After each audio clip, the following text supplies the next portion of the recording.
এই মুহূৰ্তে আহি পৰিছে অসমবাসী ৰাইজৰ কেইবাটাও গুৰুত্বপূৰ্ণ খবৰ। অসমৰ লাখ লাখ ধনী দুখীয়া পৰিয়ালৰ বাবে এটা ডাঙৰ খবৰ। অৰ্থাৎ ৰেচন কাৰ্ডৰ জৰিয়তে বিনামূলীয়াকৈ চেনি, দাইল আৰু নিমখ কেতিয়াৰ পৰা লাভ কৰিব, লগতে চাউল লাভ কৰিব হ'লে বিশেষ এটাকৈ কাম কৰিব লাগিব। এই কাম নকৰিলে বিনামূলীয়াকৈ চাউলো নাপাব, সবিশেষ জানিব। লগতে অৰুণোদয় আঁচনিৰ জৰিয়তে মহিলাসকলে লাভ কৰিব ৩,০০০ টকা পৰ্যন্ত। কিন্তু এই টকা কেতিয়া দিব, লগতে অৰুণোদয় আঁচনিৰ বাবে নতুনকৈ ফৰ্ম বিতৰণ কেতিয়া কৰিব, লগতে এইকেইটা কাম নকৰিলে অৰুণোদয় আঁচনিৰ পৰা বঞ্চিত হৈ থাকিব আপুনি, সবিশেষ জানিব। লগতে ৰাজ্যৰ কৃষকসকলক চৰকাৰে দিব 11,০০০ টকা এককালীন। কিন্তু এই 11,০০০ টকা কেনেকৈ লাভ কৰিব, সবিশেষ জানিব এইটো ভিডিঅ'ৰ মাধ্যমত। গতিকে ভিডিঅ'টো সম্পূৰ্ণকৈ চাওক আৰু ভালদৰে বুজি লওক। তো বলক ভিডিঅ'টো আৰম্ভ কৰোঁ। আৰু আজিৰ প্ৰথমটো খবৰ হৈছে ৰাজ্যৰ লাখ লাখ দুখীয়া দৰিদ্ৰ পৰিয়ালৰ বাবে এটা ডাঙৰ খবৰ। ৰেচন কাৰ্ডত নাম থাকিলে সুখবৰ, কাৰণ বিনামূলীয়াকৈ সামগ্ৰী কেতিয়াৰ পৰা লাভ কৰিব। নতুন এটা আপডেট আহিছে, আপডেটটো এবাৰ চাই লওক। চিন্তাৰ কোনো কাৰণ নাই, বন্ধ নহয় ৰেচন। 1 আগষ্টৰ পৰাই ৰেচন কাৰ্ডৰ হিতাধিকাৰীসকলে লাভ কৰিব দাইল, চেনি আৰু নিমখ বুলি ইতিমধ্যে ঘোষণা কৰিছে চৰকাৰে। অৰ্থাৎ 2 মাহ পিছৰে পৰা লাভ কৰি থাকিব বিনামূলীয়াকৈ সামগ্ৰী। ৰাজ্যত বন্ধ নহয় ৰেচন কাৰ্ডৰ জৰিয়তে বিনামূলীয়াকৈ সামগ্ৰী। নিয়মীয়াভাৱে লাভ কৰি থাকিব ৰেচন কাৰ্ডৰ জৰিয়তে বিনামূলীয়াকৈ চাউল বুলি ঘোষণা কৰিছে। লগতে চৰকাৰে নিশ্চিত কৰিছে এই কথা। অৰ্থাৎ ৰাজ্যৰ লাখ লাখ ৰেচন কাৰ্ডৰ গৰাকীসকলৰ বাবে এটা সুখবৰ। পূৰ্ণাংগ বাজেটৰ বাবে 1 আগষ্টৰ পৰা লাভ কৰিব ৰেচন কাৰ্ডৰ দাইল, চেনি আৰু নিমখ। ৰেচন লাভক লৈ চিন্তাৰ কোনো কাৰণ নাই। যদি আপোনাৰ ঘৰত ৰেচন কাৰ্ড আছে তেনেহ'লে এটা অত্যন্ত জৰুৰী খবৰ। ৰাজ্যৰ লাখ লাখ ৰেচন কাৰ্ডৰ হিতাধিকাৰীসকলৰ বাবে এটা গুৰুত্বপূৰ্ণ খবৰ। চৰকাৰী নিয়ম অনুসৰি এই সামগ্ৰীসমূহৰ ওপৰত অনুদান কেৱল মে' মাহলৈকেহে আছিলে। নতুন বাজেট দাখিল নোহোৱালৈকে গ্ৰাহকসকলে এই সা সুবিধাৰ পৰা বঞ্চিত হৈ থাকিব। অৱশ্য হিতাধিকাৰীসকলে পূৰ্বৰ দৰে নিয়মীয়াকৈ চাউল লাভ কৰি থাকিব বুলি ঘোষণা কৰিছে। লগতে চৰকাৰৰ পৰৱৰ্তী ঘোষণাৰ বাবে আপোনাৰ ওচৰৰ ৰেচন দোকানীৰ সৈতে যোগাযোগ ৰাখিব। লগতে NFSA হিতাধিকাৰীসকলৰ তালিকাৰ পৰা কৰ্তন হ'ব পাৰে আপোনাৰ নাম। চৰকাৰে জাৰি কৰিছে এখন বিশেষ জাননী। ৰেচন কাৰ্ডৰ হিতাধিকাৰীসকলৰ বাবে এটা ডাঙৰ খবৰ, কিয়নো লাখ লাখ হিতাধিকাৰীসকলৰ নাম কৰ্তন কৰিব ৰেচন কাৰ্ডৰ পৰা। আজিয়ে যাওক সুলভ মূল্যৰ দোকানলৈ, গৈ পেলি আপোনালোকে বিশেষ এটাকৈ কাম কৰিব লাগিব। অৰ্থাৎ কি কাম? সম্পূৰ্ণ কৰক আপোনাৰ EKYC প্ৰক্ৰিয়া। যদি EKYC নকৰে তেনেহ'লে নাপাব বিনামূলীয়াকৈ চাউল। অন্যথা হিতাধিকাৰীসকলৰ তালিকাৰ পৰাও আপোনাৰ নামসমূহ কৰ্তন কৰা হ'ব। চৰকাৰে জাৰি কৰিছে এটা বিশেষ জাননী ৰাজ্যৰ লাখ লাখ ৰেচন কাৰ্ডৰ গৰাকীসকলৰ বাবে। সৰ্বোচ্চ ন্যায়ালয়ৰ নিৰ্দেশনা অনুসৰি জাৰি কৰা হৈছে এই বিশেষ জাননী বুলি ঘোষণা কৰিছে চৰকাৰে। ৰেচন কাৰ্ডৰ হিতাধিকাৰীসকলৰ বাবে এটা ডাঙৰ খবৰ, কিয়নো আপোনালোকে 1 আগষ্ট তাৰিখৰ পৰা ৰেচন কাৰ্ডৰ জৰিয়তে লাভ কৰিব চাউলৰ লগতে চেনি, দাইল আৰু নিমখ। আৰু বন্ধুসকল, যদি আপুনি এই সামগ্ৰীখিনি প্ৰতি মাহে অৰ্থাৎ নিয়মীয়াকৈ পাই থাকিবলৈ বিচাৰে তেনেহ'লে আপোনালোকে অতি শীঘ্ৰেই ৰেচন কাৰ্ডৰ জৰিয়তে আপোনালোকে EKYC সম্পূৰ্ণ কৰক, যদিহে এতিয়ালৈকে কৰা নাই। যদি ৰেচন কাৰ্ডৰ জৰিয়তে EKYC কমপ্লিট নকৰে তেনেহ'লে কিন্তু আপোনালোকৰ নামসমূহ ৰেচন কাৰ্ডৰ পৰা কৰ্তন কৰিব। লগতে আপোনালোকে ৰেচন কাৰ্ডৰ সা সুবিধাসমূহৰ পৰা বঞ্চিত হৈ থাকিব। গতিকে পলম নকৰি অহা 1 আগষ্টৰ পৰা যদি এই সামগ্ৰীখিনি লাভ কৰিব বিচাৰে বা বিনামূলীয়াকৈ চাউল লাভ কৰিব বিচাৰে তেনেহ'লে আজিয়ে সম্পূৰ্ণ কৰক EKYC। গতিকে ৰেচন কাৰ্ডক লৈ এইটো এটা ডাঙৰ আপডেট আছিলে ৰাজ্যবাসীৰ বাবে। আৰু আজিৰ পৰৱৰ্তী খবৰটো হৈছে অৰুণোদয় আঁচনিক লৈ।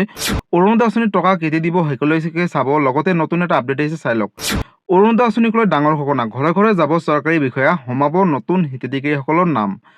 অৰুণোদয় আঁচনিৰ পৰা মুখ্যমন্ত্ৰী ডক্টৰ হিমন্ত বিশ্ব শৰ্মাই চৰকাৰী ঘৰলৈকে 7টাকৈ ডাঙৰ ঘোষণা কৰিলে। 3,000 টকালৈকে দিব অৰুণোদয় আঁচনিৰ ধন। চৰকাৰ গঠনৰ পিছতে মুখ্যমন্ত্ৰীয়ে ডাঙৰ সিদ্ধান্ত গ্ৰহণ কৰিছে ৰাজ্যৰ লাখ লাখ অৰুণোদয় আঁচনি হিতাধিকাৰীসকলৰ বাবে। অৰুণোদয় আঁচনিক লৈ ডাঙৰ ঘোষণা, অৰ্থাৎ যদি আপুনি এগৰাকী অৰুণোদয় আঁচনি হিতাধিকাৰী হয় তেনেহ'লে এটা অত্যন্ত জৰুৰী খবৰ, কিয়নো ঘৰে ঘৰে যাব চৰকাৰী বিষয়া অৰ্থাৎ ভেৰিফিকেশ্যনৰ বাবে। হিতাধিকাৰীসকলৰ হ'ব পুনৰীক্ষণ, যিসকল যোগ্য হ'ব তেওঁলোকে থাকিব অৰুণোদয় আঁচনি 3.0-ত। সোমাব নতুন হিতাধিকাৰীসকলৰ নাম, অৰ্থাৎ যিসকলে অযোগ্য তেওঁলোকৰ নামসমূহ কৰ্তন কৰিব। হিতাধিকাৰীসকলৰ তালিকাত হ'ব পাৰে ডাঙৰ সাল সলনি, যোগ হ'ব নতুন নিয়ম, অৰ্থাৎ পূৰ্বৰ দৰে অৰুণোদয় আঁচনিৰ জৰিয়তে এতিয়াৰে পৰা নাপাব আৰু টকা। অৰুণোদয় আঁচনি হিতাধিকাৰীসকলক লৈ চলিব সমীক্ষা, আৰু এই কথা ইতিমধ্যে ঘোষণা কৰিছে চৰকাৰে। হিতাধিকাৰীসকলৰ ঘৰে ঘৰে গৈ পুনৰ কৰা হ'ব ভেৰিফিকেশ্যনৰ কামসমূহ। আৰ্থিক অৱস্থা উন্নত হোৱাসকলৰ কৰ্তন হ'ব অৰুণোদয় আঁচনিৰ পৰা নাম, আৰু এই কথা ঘোষণা কৰিছে চৰকাৰে। লগতে অৰুণোদয় আঁচনি পোৱা পৰিয়ালৰ সদস্যই চৰকাৰী চাকৰি পালেও নাম কৰ্তন কৰিব। বাদ পৰা দৰিদ্ৰ, বিধৱা, অবিবাহিতা মহিলা আৰু দিব্যাংগক নতুনকৈ অন্তৰ্ভুক্ত কৰা হ'ব অৰুণোদয় আঁচনিৰ জৰিয়তে। অৰুণোদয় আঁচনি হিতাধিকাৰীসকলৰ বেংক একাউণ্টৰ সৈতে আধাৰ কাৰ্ড লিংক কৰাটো বাধ্যতামূলক। 3,000 টকালৈকে বৃদ্ধি হ'ব অৰুণোদয় আঁচনিৰ ধন। লগতে মুখ্যমন্ত্ৰী ডক্টৰ হিমন্ত বিশ্ব শৰ্মাই কেইবাটাও বৃহৎ প্ৰতিশ্ৰুতি আগবঢ়াইছে ৰাজ্যৰ লাখ লাখ হিতাধিকাৰীসকলৰ বাবে। যদি আপুনি এগৰাকী অৰুণোদয় আঁচনি হিতাধিকাৰী হয় তেনেহ'লে আপোনালোকৰ বাবে এটা সুখবৰ বৃদ্ধি হ'ব অৰুণোদয় আঁচনিৰ ধন 1250 টকাৰ পৰিৱৰ্তে এই টকা 3000 টকা পৰ্যন্ত বৃদ্ধি হোৱাৰ সম্ভাৱনা ইতিমধ্যে দেখিবলৈ পোৱা গৈছে। আৰ্থিকভাৱে সবল হ'ব ৰাজ্যৰ লাখ লাখ দুখীয়া দৰিদ্ৰ আৰু মধ্যবিত্ত পৰিয়াল অৰ্থাৎ যিসকল অৰুণোদয় আঁচনিৰ পৰিয়াল হয়। নিৰ্বাচনী ইস্তাহাৰত উল্লেখ কৰা সকলো প্ৰতিশ্ৰুতি পালন কৰিব বুলি ঘোষণা কৰিছে। লগতে যিমান প্ৰতিশ্ৰুতি দিয়া হৈছিল নিৰ্বাচনৰ সময়ত প্ৰতিটো প্ৰতিশ্ৰুতিয়ে পালন কৰিব বুলি ইতিমধ্যে ঘোষণা কৰিছে ৰাজ্যৰ মুখ্যমন্ত্ৰী ডক্টৰ হিমন্ত বিশ্ব শৰ্মাই। গতিকে বন্ধুসকল, ৰাজ্যৰ লাখ লাখ অৰুণোদয় আঁচনি হিতাধিকাৰীসকলৰ বাবে এটা ডাঙৰ খবৰ, কিয়নো আপোনালোকে সকলোৱে জানে যে প্ৰতি মাহৰ 10 তাৰিখে অৰুণোদয় আঁচনিৰ ধনসমূহ 1250 টকাকৈ পূৰ্বতে পাই আহিছিলে। কিন্তু যোৱা কেইমাহমান পূৰ্বে 9000 টকা এককালীন অৰুণোদয় আঁচনিৰ টকা দিছিলে। কিন্তু এই বাকী 3-4 মাহৰ টকাটো আহিবলগীয়া সময়ত অৰ্থাৎ দিবনে নাই। বন্ধুসকল চাওক, 2 একৰ ভিতৰে মুখ্যমন্ত্ৰী ডক্টৰ হিমন্ত বিশ্ব শৰ্মা সাংবাদমেল যোগেদি এই কথা ঘোষণা কৰিব। লগতে অৰুণোদয় আঁচনিৰ তাৰিখটো ঘোষণা কৰিব, অহা 10 তাৰিখে দিবনে নাই, লগতে কিমান টকালৈকে বৃদ্ধি কৰিব, সবিশেষ তথ্য 2 এদিনৰ ভিতৰতে মুখ্যমন্ত্ৰীগৰাকীয়ে ঘোষণা কৰিব। আৰু যেতিয়াই ঘোষণা কৰে লগালগ এটা ভিডিঅ' বনাই আপলোড কৰিম, তাৰ বাবে আপোনালোকে এই চেনেলৰ লগত জড়িত হৈ থাকিব। আৰু আজিৰ পৰৱৰ্তী খবৰটো হৈছে কৃষকসকলক দিব 11,000 টকা, আপডেটটো চাই লওক। ৰাজ্যৰ কৃষকৰ বাবে ডাঙৰ সুখবৰ, একাউণ্টত সোমাব 11,000 টকা। ৰাজ্যৰ কৃষকৰ বাবে ভাল খবৰ। যদি আপুনি এগৰাকী কৃষক হয় তেনেহ'লে এটা অত্যন্ত জৰুৰী খবৰ, কিয়নো যোগ্য কৃষকে লাভ কৰিব 11,000 টকাৰ সাহায্য।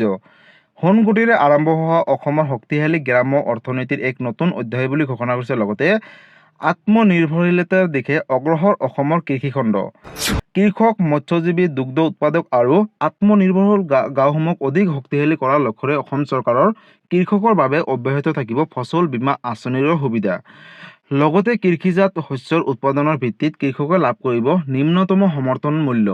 কৃষিজাত শস্যৰ উৎপাদনৰ ভিত্তিত কৃষকে লাভ কৰিব সাংঘাতিক টকা। লগতে সুৰক্ষিত হ'ব কৃষকৰ ভৱিষ্যত বুলি ইতিমধ্যে ঘোষণা কৰিছে চৰকাৰে। অৰ্থাৎ যদি আপুনি এগৰাকী কৃষক হয় তেনেহ'লে এটা ডাঙৰ খবৰ।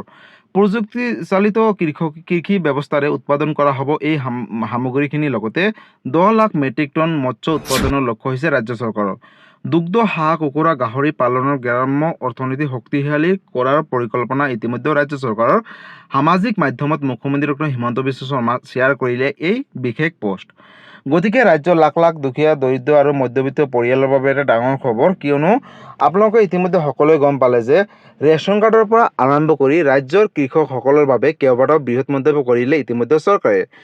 বন্ধুসকল, প্ৰথম কথাটো হ'ল যে আপোনালোকে যদি অৰুণোদয় আঁচনিৰ ধনসমূহ নিয়মীয়াকৈ পাই থাকিব বিচাৰে তেনেহ'লে বেংকৰ লগত আধাৰ কাৰ্ড লিংক ৰাখিব। লগতে বেংকৰ ডিবিটি যদি এক্টিভ নাই, এক্টিভ কৰি ল'ব। লগতে বেংকৰ যদি EKYC আপডেট দিবলগীয়া আছে অতি শীঘ্ৰে এইখিনি কাম কৰি লওক।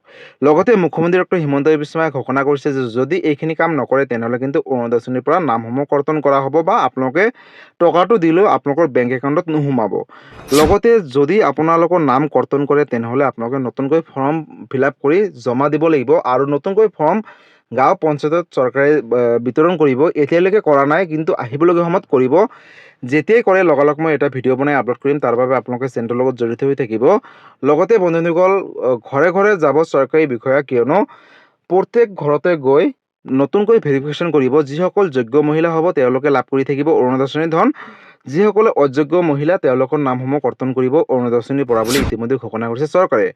গতিকে আপুনি যদি এগৰাকী অৰুণোদয় আঁচনি হিতাধিকাৰী হয় তেনেহ'লে এটা অত্যন্ত জৰুৰী খবৰ, অহা 10 তাৰিখে এই টকাটো দিবনে নাই চৰকাৰে এতিয়ালৈকে অফিচিয়েলিভাৱে কোনো ধৰণৰ ডেট ঘোষণা কৰা নাই। কিন্তু 2 এদিনৰ ভিতৰতে ডেট ঘোষণা কৰিব। লগতে কিমান টকালৈকে বৃদ্ধি কৰিব সবিশেষ জানিবলৈ এই চেনেলৰ লগত জড়িত হৈ থাকিব। লগতে এই ভিডিঅ'টো ৰাজ্যৰ সকলো মহিলাসকলৰ মাজলৈ শ্বেয়াৰ কৰি দিব, যাতে এই ভিডিঅ'টো চাই সকলোৱে এই আপডেটখিনিৰ কথা জানিব পাৰে বা এইখিনি কাম কৰিব পাৰে, যাতে আহিবলগীয়া সময়ত এইখিনি আঁচনিৰ সুবিধাসমূহ ল'ব পাৰে। লগতে বন্ধুসকল, ৰেচন কাৰ্ডৰ জৰিয়তে যদি আপোনালোকে বিনামূলীয়াকৈ সামগ্ৰীখিনি ল'ব বিচাৰে তেনেহ'লে আপোনালোকে অতি শীঘ্ৰে EKYC সম্পূৰ্ণ কৰক। যদি EKYC নকৰে তেনেহ'লে ৰেচন কাৰ্ডৰ জৰিয়তে বিনামূলীয়াকৈ চাউলো নাপাব। লগতে আহিবলগীয়া সময়ত ৰেচন কাৰ্ডৰ জৰিয়তে চেনি, দাইল আৰু নিমখৰ পৰা বঞ্চিত হৈ থাকিব বুলি ইতিমধ্যে চৰকাৰে ঘোষণা কৰিছে। গতিকে ৰেচন কাৰ্ডৰ পৰা আৰম্ভ কৰি PM কিষাণ অৰ্থাৎ কৃষকৰ বাবে কেইবাটাও বৃহৎ মন্তব্য কৰিলে চৰকাৰে। গতিকে এইটো এটা ডাঙৰ আপডেট আছিলে। গতিকে বন্ধুসকল, আজি আছিলে এইটো এটা ইনফৰ্মেটিভ ভিডিঅ' আৰু গুৰুত্বপূৰ্ণ খবৰ। ভিডিঅ'টো চাই কেনেকুৱা পালে? যদি ভাল পালে চেনেলটো নতুনকৈ আছে চেনেলটো ছাবস্ক্ৰাইব কৰিব, লাইক কৰিব। কিবা সুধিবলগীয়া বা জানিবলগীয়া আছে আপোনালোকে মোক কমেণ্ট কৰি জনাব, মই নিশ্চয় ৰিপ্লাই দিবলৈ চেষ্টা কৰিম। লগতে এই ভিডিঅ'টো সকলোৰে মাজলৈ শ্বেয়াৰ কৰি দিব। ধন্যবাদ। জয় আই অসম।